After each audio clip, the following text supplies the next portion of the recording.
د حکومت د غلطو پالیسو د وجې نه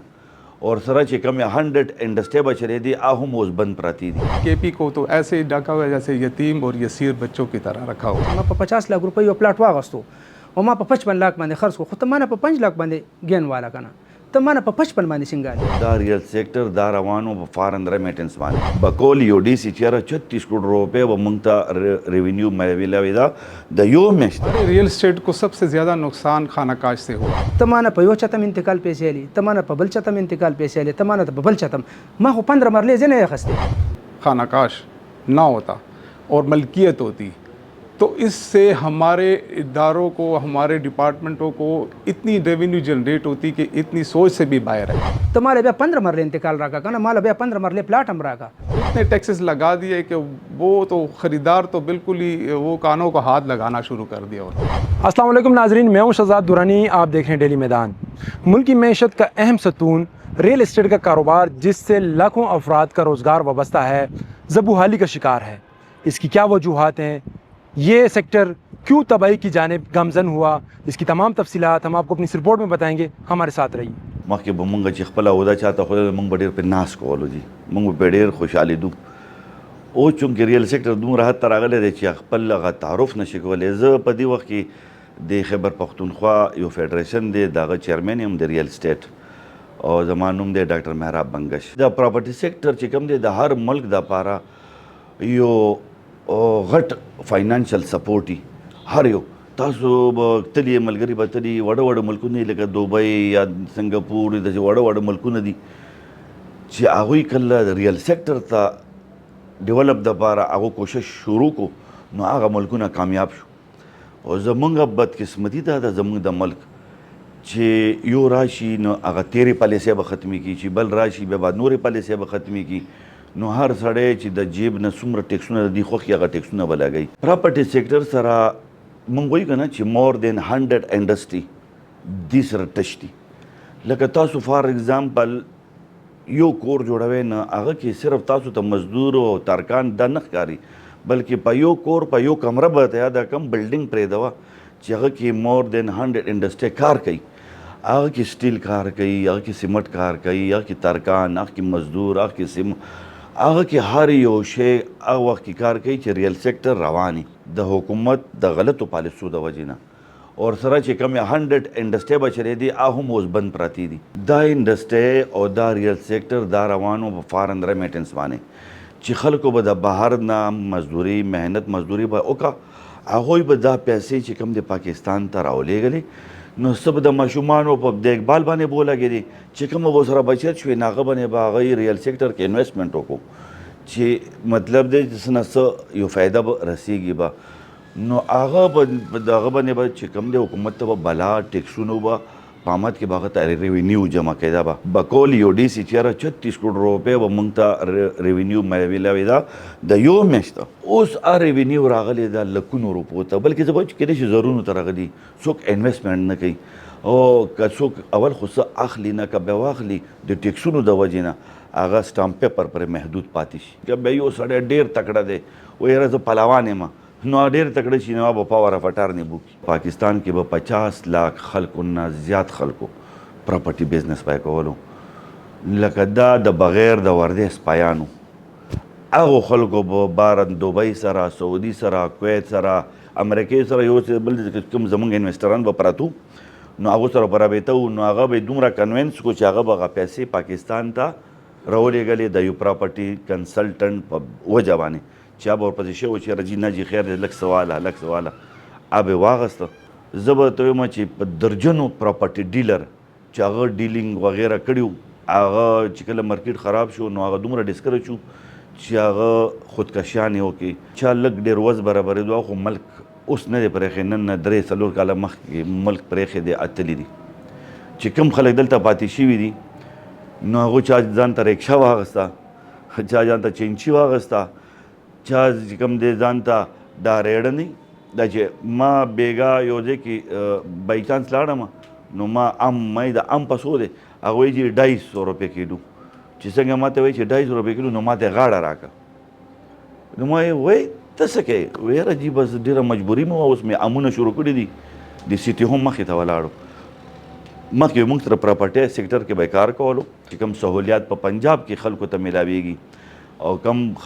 قسم سہولیات په سند کې ملاویږي داسې موږ خیبر پښتونخوا کې نه ملاویږي په یو څه شي باندې ایشو راوځي کله وایي یاره بجلی میټر نه لګي په کې پی کې کې اوس هم نه لګي جي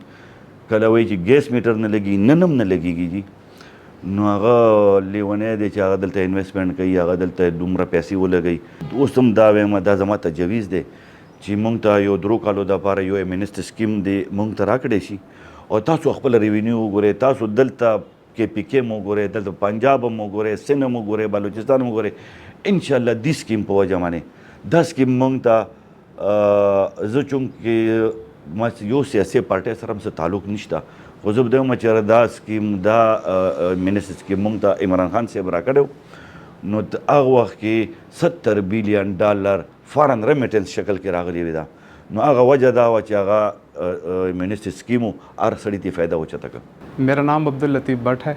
اور میں ریئل اسٹیٹ سے ریلیٹڈ ہوں اسٹیٹ بالکل ڈوب چکا ہے اس کی کوئی حیثیت نہیں رہی ابھی جو ماحول بنا ہوا ہے بالکل 0% بزنس ریئل اسٹیٹ میں 0% میرے حساب سے تو 0% ہے کیونکہ آج کل جو پنجاب کو فیسیلیٹیٹ کر رہے ہیں پنجاب گورنمنٹ کے پی کو تو ایسے ہی ڈھکا ہوا ہے جیسے یتیم اور یسیر بچوں کی طرح رکھا ہوا ہے کسی قسم کی کوئی فیسیلیٹیشن نہیں ہے کسی قسم کی کوئی سپورٹ نہیں ہے ٹیکسز اتنے بڑھ چڑھ کے ٹیکس پیش کیے گئے ہیں کہ وہ ٹیکس ہمارے پہنچ سے بہت زیادہ باہر ہے ہمارے ریئل اسٹیٹ کو سب سے زیادہ نقصان خانہ کاش سے ہوا ہے خانہ کاش ملکیت تصور ہی نہیں کی جا سکتی خانہ کاش کہ میں آج سے جب سے یہ خانہ کاش شروع ہوئے تو میں اس کے خلاف تھا میں نے کافی پلیٹ فارم پہ میں نے آواز اٹھائی مگر کوئی سنوائی نہیں ہوئی ٹھیکیداری نظام تھا اس وجہ سے ہمارا ریونیو ریکارڈ بھی ایسا ہو گیا ہے کہ بالکل اس کا کوئی نام و نشان جب آپ جائیں کسی کمپیوٹر سیکشن میں آپ اسے کہیں کہ یار میرا مختار نامہ یا میرا انتقال یا میرا فرد نکالے ہمیں یہ پتہ نہیں لگتا کہ میں آیا میں اپنے گھر کا مالک ہوں بھی کہ نہیں ملکیت جو ہوتی ہے وہ خانہ ملکیت میں شمار ہوتی ہے خانہ کاش جو ہوتا ہے وہ ملکیت میں نہیں آتی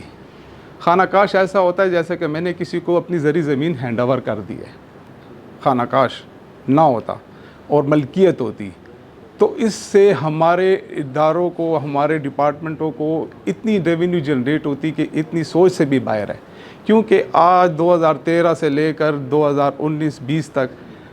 ہماری انکم جتنی جنریٹ ہوئی ہے کسی ڈپارٹمنٹ کسی ادارے میں نہیں ہوئی جب خانہ کاش سسٹم شروع ہوا تو سب نقصان ہی نقصان کہ خانہ کاش میں جو ہے نا وہ فائدہ سب پٹوار نظام کو جاتا تھا جو پٹواری جو ہوتا تھا اپنی پاکٹ کے لیے اور ریونیو ریکارڈ جو ہے نا وہ ریونیو ریکارڈ کو فائدہ تو تبھی ان کو جائے گا جب گورنمنٹ کو پیسہ جائے گا گورنمنٹ کو کسی قسم کا پیسہ نہیں دیا انویسٹمنٹ تو تبھی آئے گی جب ہمیں ریلیف ملے گا جب ہم پہ ٹیکسز فلور ٹیکس گینگ ٹیکس پراپرٹی ٹیکس انکم ٹیکس پتہ نہیں کون سے ٹیکس انہوں نے کریٹ کیے ہوئے ہیں وہ اتنے ٹیکسز لگا دیے کہ وہ تو خریدار تو بالکل ہی وہ کانوں کو ہاتھ لگانا شروع کر دیا انہوں نے کہ یار جی بس میں تو اور اس بزنس سے اپنے آپ کو کنارہ کش کرنا چاہتا ہوں بہتر یہ کہ ہمیں ریلیف دیا جائے ریونیو ریکارڈ جس سے پنجاب میں پرسنٹیج 5.2 سے لے کر 5.5 سے لے کر 2.5 پہ آ گئے جیسے 1.5 پہ گین ٹیکس جیسے بالکل یہ سی وی ٹی ٹیکس فلان ٹیکس اس میں ریلیف دیا جائے تبھی یہ پراپرٹی سیکٹر پروموٹ ہوگا زما اقبال نوم دی د متحده پراپرٹی ډیلر ایسوسییشن د یونین چیرمن بل خبره چې دا د زموږ د ریل اسټیټ چې څونه د ریوینیو نقصان روان دی خاص کار ګورنمنټ ته به زه دا ووایم چې غټ نقصان هغه طرف ته روان دی ولې چې 18% او 20% چې کوم دی انتقالاتو باندې ټیکسز راولي یو غریب سړی دی هغه 5 مرلې پلاټ واغستو او په هغه باندې 50 لک روپۍ باندې هغه پلاټ واغستو او 6 لک 7 لک روپۍ هغه ټیکس ورکوي په انتقال باندې د هغې په بدله کې انویسټر راپاسېدو یو پلاټ واغستو په هغې باندې هغه ورکو ګین ټیکس چې کوم دی دوی په منافع باندې ټیکس لګولې موږ دوی ته دا مطالبه کوو چې ګوره داسې کار دی چې ما په 50 لک روپۍ یو پلاټ واغستو او ما په 55 لک باندې خرڅ کړو خو ته ما نه په 5 لک باندې ګین والا که نه ته ما نه په 55 باندې سینګالې هلته هم ما نه والې ټیکس دلته مانه ډبل ټیکس اخلي خو ما خو منافع 5 لک کړی ده مانه پکار دی چې ته په 5 لک باندې ګین ټیکس والی مونږ د لندن نه امریکا نه یورپ نه لکه مثال خبره دوبۍ نه ار یو کنټری نه مونږ کسان راغوړو انویسټر حضرات په فیسبوک په ذریعہ د یوټیوب په ذریعہ د فون په ذریعہ د واتس اپ په ذریعہ مونږ چې د پاکستان زموږ د ملک خسي او خزانه भरपूर ښه آباد شي خو اوس بجای د دې چې مونږ هغې راکاږو او دوی یې مونږ نه بیا تښتوي ولې چې دلته 2 کروړه 15 کروړه تا ستا په پلازه باندې ټیکس راځي 50 لک 80 لک روپۍ ستا په ټیکس په کور باندې ټیکس راځي 5 مرلې د کور انتقال جی دی فلور وایز کوي زه خو په رایس کې نه اوسېږم زه خو په هاوس کې اوسېږم هاوس انتقال به هغه هاوس کې ته مانه په یو چتم انتقال پیسې لې ته مانه په بل چتم انتقال پیسې لې ته مانه په بل چتم ما خو 15 مرلې ځنه اخسته ته مال بیا 15 مرلې انتقال راکا کنه مال بیا 15 مرلې پلاټ هم راکا نو 5 مرلو بځای ز 15 مرلې ولې جمع کم د خسره وایز ټیکس جی لګي خسره وایز زما په مین روډ باندې پلاټ دی خو دغه خسره چې کوم دی شاته 50 کور اصل کور شاته ده الته چې کوم خسرې او مین روډ سره دی ټچ کوي نو ما ته سری لیب ملو شو مسله خو مغه شو یا اوس کار بریک ته او یا بیا بریک شو دلته له 10% ریپلای ګل تر 100% بیا وصولای دې کې تاسو ته غټه خبره بل کوم زیات تر چې د چا وس کیږي د ملک نه بارځي او چې د چا وس نکي نو هغه چې کوم د کم از کم پنجاب ته روان دي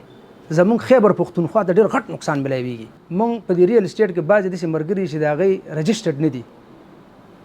دې کې غلط کسان هغې سره راشي غلط خلک هلته راشي کور ته په کرۍ کور نیسي په کرۍ باندې اوسېږي نو په دې کې چې کوم دی زمونږ رجسټرډ چې کوم ریل اسټیټ کوم مرګلي دي افیسونه دي هغې هم پکې بدنام شي